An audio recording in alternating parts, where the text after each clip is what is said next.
আজি ঘৰত মাছ মাংস একো নাছিলে আৰু মছলা দি পেলাই কিবা এটা বনায়ো খাব মন গৈ আছিলে আৰু এইফালে দেখিলোঁ যে চয়াবিন আছে ঘৰত সেইকাৰণে আজি চয়াবিনৰ এটা টেষ্টি ৰেচিপি বনাব লৈছোঁ। ইফালে মই চয়াবিনখিনি অলপমান গৰম পানীত ভিজাই ৰাখি দিছিলোঁ আৰু এইখিনিতে মই ভালকৈ টুকি লৈছোঁ পানীৰ পৰা। এতিয়া মই কেৰাহীখনত অলপমান তেল দি পেলাই টুকুৰা টুকুৰ কৰি ৰখা আলুখিনি মই ফ্ৰাই কৰি ল'লোঁ আৰু ইফালে এতিয়া কেৰাহীখনত অলপমান তেল দি পেলাই মই কুটি ৰখা পিঁয়াজ আদা নহৰু পেষ্ট তেজপাত লগতে অলপমান হালধি দি পেলাই মই এইখিনি ভাজিয়ে মই ইয়াত চয়াবিনখিনি দি লৈছোঁ আৰু ইয়াতে দিছোঁ মই মিট মছলা গৰম মছলা জিৰা পাউডাৰ আৰু লগতে ৰেড চিলি পাউডাৰ আৰু দুটামান জলকীয়া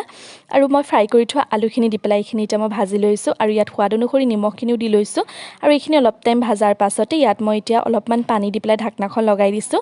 আৰু এই ঢাকনাখন খোলাৰ পাছতে পানীখিনি শুহি গৈছে আৰু এতিয়া মই চয়াবিন আৰু আলুখিনি ভালকৈ ভাঙি লৈছোঁ আৰু এতিয়া মই লাষ্টত গ্ৰেভিটোৰ জোখ অনুসৰি অলপমান পানী দি লৈছোঁ আৰু মই লাষ্টত দিছোঁ অলপমান টমেটো কেচাপ আৰু এয়া আজি আমাৰ চয়াবিনৰ টেষ্টি ৰেচিপি ৰেডি হৈ গ'ল। আপোনালোকে এবাৰ ট্ৰাই কৰিব লগতে মোৰ চেনেলটো ছাবস্ক্ৰাইব কৰিব। বাই।